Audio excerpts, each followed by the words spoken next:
like you're doing anything else right now. Yeah. I would make it like the Texas Chainsaw Massacre remake one with the ching with the photos. Yes. Yes. Yes. I like that. I'm thinking of having the image be kind of like aged down and grainy with some scratches going through it to kind of add to that aesthetic. Yeah. Oh, I love it. Is she ever running in places? Oh, the car flip we have to have in there. Yeah, that's a big moment. You would just cut to the car going between the two trees. Yeah. That, and then the hammer. I'd show that 3 times in the trailer. Yeah. Her buying the axe. I would have her with the gun 3 times. Oh man. I'd do that song. This summer, Isabelle Huppert is chasing after this man, and they'll cut away to Patrick in the ski mask periodically. Yeah. And then I'd have that one song by P.O.D. I feel so alive for the very first time. I can't deny you. I feel so alive. We get sued. Oh man. It'd be worse than Drive when they got sued for their trailers. I'm trying to think of some new metal tracks that could go well with pair well with this imagery. There's some Korn, Freak on a Leash. Oh, that's good. Or that's you could do a cover. Classic. Like, you know how they do a lot of really good covers? Oh yeah. Not Sound of Silence, no. Like Zombie by the Cranberries. Yeah, but they do a pretty good cover. Or Down with the Sickness. Actually, no, here I got it. This summer, Isabelle Huppert is more human than human. She is Elle. And then dig through the ditches and burn through, and then during all her driving scenes, and slam in the back of your husband's car. And then let the bodies hit the floor. Let the bodies hit the...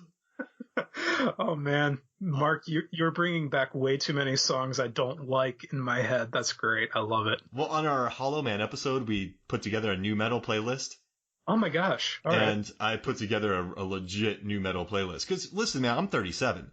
Oh, in 2001, 98, 97, 99, when all the like Click Click Boom by Saliva, like I was 18, 19. Seriously? I was around for that too. Yeah. I mean, I still love Johnny Cash, Beach Boys, but like I didn't have a very distinguished musical palette. I just knew what was out. I mean, I loved grunge. So I mean, shoot, man, I listened to Dig by Bud Vane and like Dig It and like Down with the Sick. Like, come on, like I'm not too cool for new metal. I mean, I think if you want to do an ironic twist on the trailer that we're talking about, you could do it to 9 Inch Nails Closer, which was hugely popular in the 90s as well. Oh yeah. And that would add a whole other thematic layer to it, but that's more the art house crowd. That's not what we're going for here. Yeah. Well, I'd do a cover. I get Regina Spektor to cover that song. Ooh, and put it over it. Imagine Regina Spektor singing Closer. Yeah, or PJ Harvey or someone like that. Yeah, that's promising. Man, imagine that. Mm-hmm. So we started off this... I want that to be a thing now. Yeah. I love that we started the podcast very philosophical, talking deep about the movie, and I love it. That's what I love, man. This is an MFF episode, if I ever heard one. This summer. Yeah. Listen to MFF. Go full MFF. They're the MFFers of the MFF. You know what? I would add some blood CGI when the lady bites on the toothpick. Oh my gosh, yeah. Oh my gosh. And that would be the stinger at the end of the trailer, just her spitting blood after biting down on that thing. It'll be like coming to a theater near you. Yeah. I love this. I love this so much. Yeah. And then we got to get a music video with all them, like Friends, but playing what's the song? Like a Slipknot double bass song. You know what? Right now I'm seeing Isabelle Huppert standing on a platform while Fred Durst and a bunch of like cheesy red hat dancers do the Roland thing. And Isabelle Huppert is just standing there with her arms crossed, looking judgmentally out on people. Oh, that'd be amazing. I'd watch that. I mean, the thing is, if she stared at me like that, I would freeze. So I would need keep rolling to get me moving again. I think she would intimidate the tough guy that is Fred Durst even. Yeah. Wait, break stuff? Oh, yeah. People break stuff in this movie. Actually, yeah, she breaks the window. She breaks the fender on the guy's car. Yeah, you could do break stuff. Breaks Patrick's head in the end. Yeah. I mean, a lot of stuff is, like, ripped. You get your tongue pierced by a toothpick. Yeah. Oh, man. Oh, this is a rabbit trail we could. Yeah. But hey, final thoughts on Elle, man, before we get out of here. I think it's a movie everybody should check out. It's not what you're expecting, but that's the beauty of it. And I just love that it's so mysterious, and we've talked as much as we have about it, and we don't seem to have any concrete answers on it. And I love that in a movie. So there you go. Just what? This movie, it's a film. Oh, absolutely. It's a Verhoeven working on the top of his game. Isabelle Huppert being excellent. It doesn't go where you think it's going to go. It's kind of a thumbs its nose to a lot of traditional film, and I dig it. I love it. Yeah, actually, Verhoeven said, I think this movie is his protest against genre, and I think that's perfect. Yeah. Oh, I love it. Yeah. It kind of annoys me that he would have probably ended up making it a genre film. Mm-hmm. It worked out perfectly. Well, he might have been referring to kind of like, well, you think you know what this kind of movie is going to be, but this isn't going to be that. So imagine if he made it in the States. Oh, this God, summer. Paul Verhoeven, she got turned into a cyborg. Isabelle Huppert is like, come with me if you want to die. Oh man, just she can't be stopped. The only thing that can stop her is stopping. Wait, what? It's basically Isabelle Huppert. Never stop, never stopping. Oh yeah.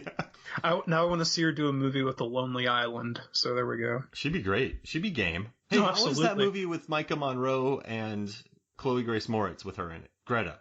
Oh, you know what? I actually really liked that one. I felt bad for Neil Jordan because that came out the week before Captain Marvel, so it disappeared like after that. But I really liked it. And I forgot to say, Jonny Numb is an excellent writer. You should go read his reviews and listen to the podcast, the Last Knock podcast, and then go to Crash Palace to read his reviews. And you've been writing for other people as well lately. I just started writing for 1428 Elm, so there's that too. Man, you're big timing right now. Are you gonna come back? Yeah, Mark. Right now, I'm just like throwing hundreds out the window because it's just too much. You're just driving around smacking into cars. Yeah. Even though there's a shelter-in-place order right now, I'm still doing it. I don't care. I'm rich. I'm rolling in the money, man. When you get pulled over, you just throw some hundreds at them. Yeah, it's like, oh, good job, officers. I'm gonna keep moving along here. You can't tell me what to do. Got anything coming? Where should people go to read your stuff? Just go to crashpalaceproductions.com for my movie reviews, and you can see stuff also at 1428elm.com. And Twitter. You have a great Twitter account. Oh, yeah, there's that too. Jonny Numb, no H in the Johnny. And there's also my Letterboxd account where I try to write a little bit about each movie I watch. So if you want more of my writing in a more condensed form, check it out there. And that's also Jonny Numb. You know what? I never do this, but I'll include the links in the posts I write for this into it so people can find you. Okay. Thanks, man. Appreciate it. It's a lot of work, but I'm going to do it. Do you ever tell people it's Jonny Numb, but no H in the numb? No, but I'm going to start doing that, actually. Like, that'd be... No H in the Johnny, no H in the Numb. This summer, Jonny Numb is spelling his name differently. Get ready for Jonny Numb. Have you ever heard of... I'll send you a link after we're done. Okay. I filmed some fake commercials, or fake movies, and one of them's called Running. Then we have another one called Jackson's Bluff. Then we have another one called... But it's the third one's funny because we're like, in a world where people kill each other for gasoline and no one is surviving and there are mutants. They're like, there's one man who's fighting them all. It's like Jericho. And then they're like, and his glue-sniffing brother, Hank. And so it's like like Mad Max, but with like Zach Galifianakis from Hangover. It sounds like a Harmony Korine movie, actually. Oh yeah, like Moondog, Snoop Dogg cruising around with Mad Max. Yeah, man. Yeah. Or Alien and shoot, I just watched. What's that movie? Beach Bum. Spring Moondog. Breakers meets Mad Max. Yeah. Spring Breakers. Just not as good. All right, we gotta get out of here. Yeah. Thank you for joining me, man. This was a lot of fun. Yeah, all right, cool. Yeah, thanks, Mark. And so for me, Mark Hoffmeyer, and for Jonny Numb, no H in the Johnny, no H in the Numb. This is Movies, Films, and Flicks. We'll see you next week.